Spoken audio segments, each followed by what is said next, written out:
be in this gathering of liberated beings who all recognize who and what you are.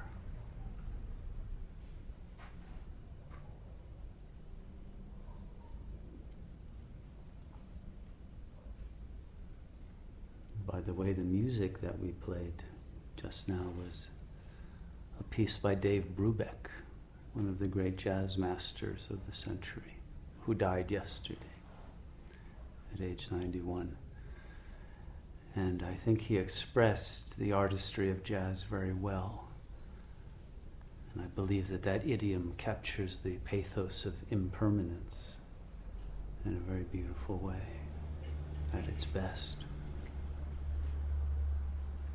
And impermanence is the rule of the phenomenal plane. Everything comes and goes. Nothing is permanent. And by accepting that and not resisting and fighting it, we can be at peace. And discover the one aspect of reality that is not impermanent,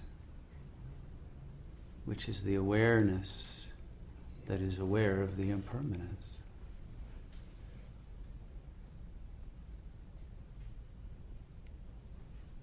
And that's what we happen to be.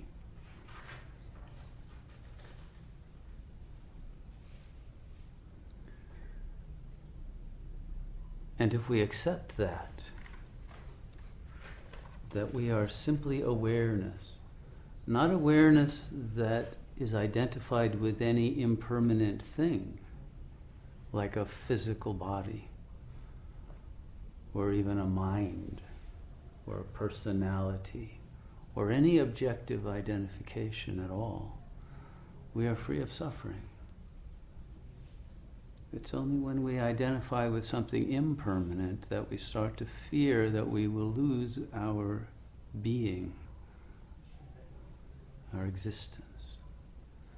But that fear is purely based on an illusion. And all of our desires are simply the compensation for that fear. You want to hold on to something that will help you maintain the illusion of this existence, which isn't real. And the despair at realizing that it is ultimately hopeless to try to hold on to anything at all. And when finally one gives that up, and the ignorance upon which that is based, the illusion that one is a physical being instead of pure consciousness, then one lets go and enters into the realization of liberation, which was always there. Not something attained, because it's not something that can be lost. It was just forgotten in our forgetting of who we are. And now again it's our time to remember, and therefore to achieve peace and happiness. Because what we are can never be lost.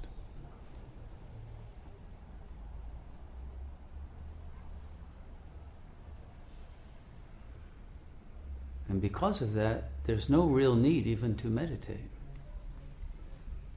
Because what you are is already the result of meditation. You only meditate to realize that you are pure awareness.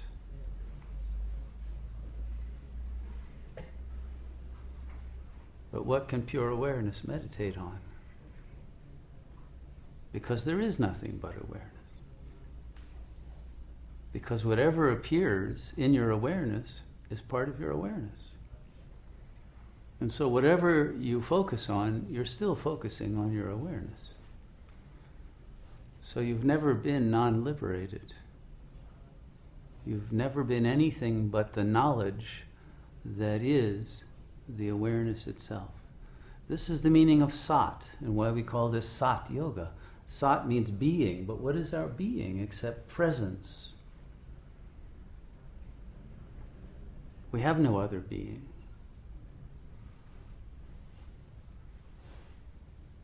And presence is, by its very nature, peaceful and impersonal. The mind may be personal. Thoughts that appear to our presence may give the illusion that we are a bodily being, because the discourse of the thoughts assume that.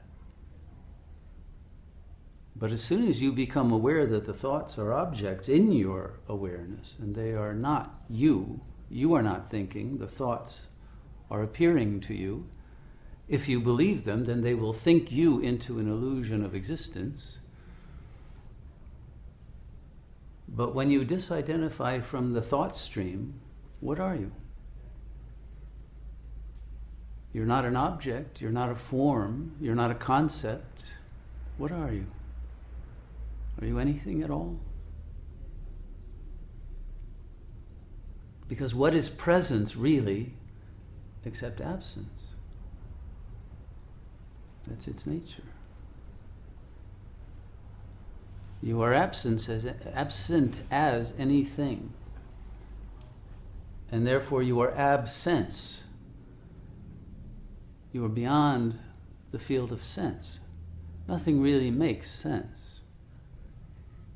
And you are beyond the need to make sense of anything, to figure out reasons and add one concept to another and build structures, theories. All of that tends to happen because the mind has a capacity for symbolic intelligence, but you are not the mind. So you can watch the construction and the deconstruction of all of these edifices of mind. But they come and go. They're impermanent.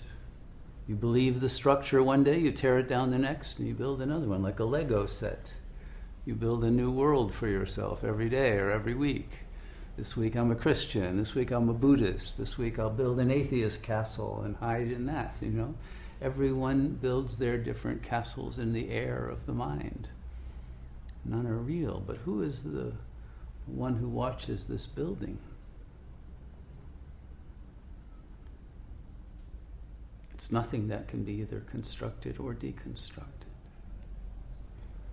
Even time is only a concept that appears in your awareness, or space, dimensions, life, death. They're just words. And so the awareness, if you really focus on it, has no personality to it. It has no individuality. It is not different from anything else, because there is nothing else, then it is not a thing. There is simply presence that goes on.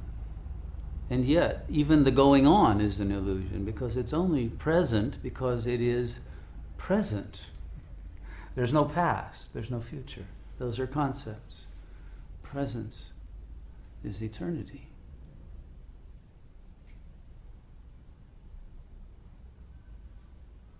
So you're not an eternal person, but you are eternity itself.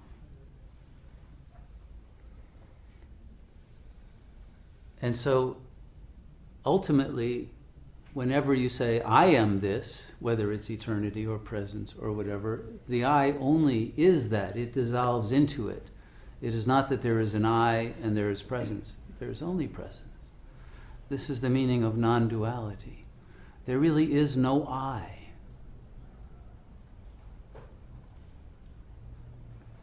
And no you, and no he or she or it. There is just isness, sat, being.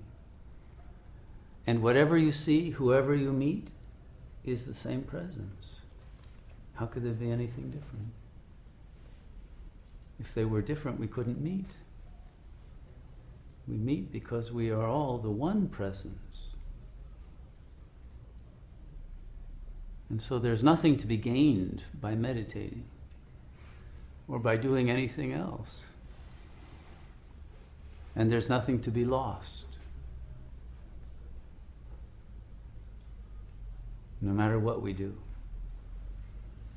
except losing our realization of what we are. And so all we are meditating for is to remember that there is no one there to meditate. If you think you are a someone, then you need to meditate to realize there's no one there to meditate. And that's easily accomplished. Just silence the mind, and the illusion that there's someone there will fall away very quickly.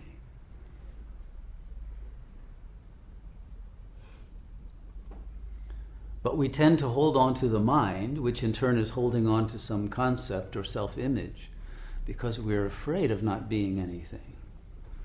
We're afraid of losing something to hold on to. And yet, the losing something to hold on to is the definition of bliss. So we're afraid of the very thing that will eliminate all fear forever. The very realization that liberates us is the thing we're terrified of the most. Because that illusion of an I, when it lets go of that illusion and becomes the freedom that it thinks it's seeking, that I realizes at that moment it must die, because it never was.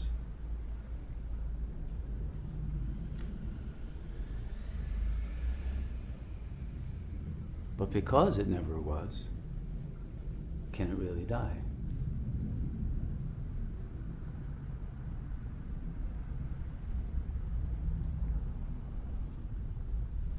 And so in this very moment, because this is the only moment there is, you are already the liberation that you might ever have been seeking. This is not a process that takes time.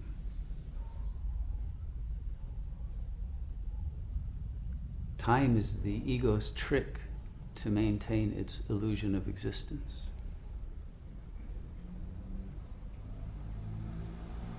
In India, there's this saying that the ego mind is the consciousness that mistakes a rope for a snake and then is fearful. It's a poisonous snake in front of me. I can't go ahead.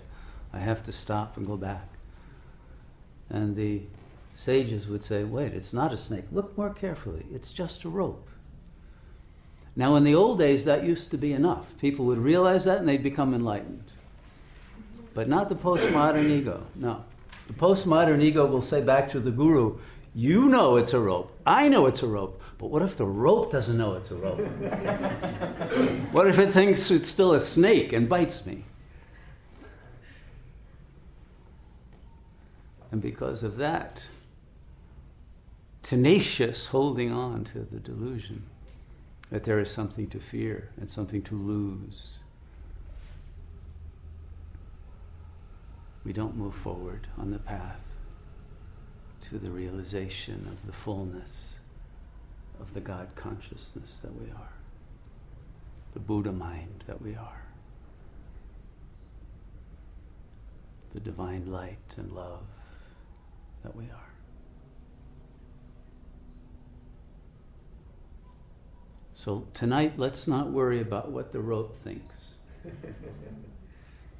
The rope has no venom. Don't be afraid of the emptiness. The emptiness that is the letting go of the ego mind and its chatter is itself the fullness of the divine presence. If you will let go of it without fear and without looking back and without saying, oh, mama, wait. And it's usually mama that you're holding on to. That's the real snake. If you'll let go of that, you'll realize bliss instantaneously.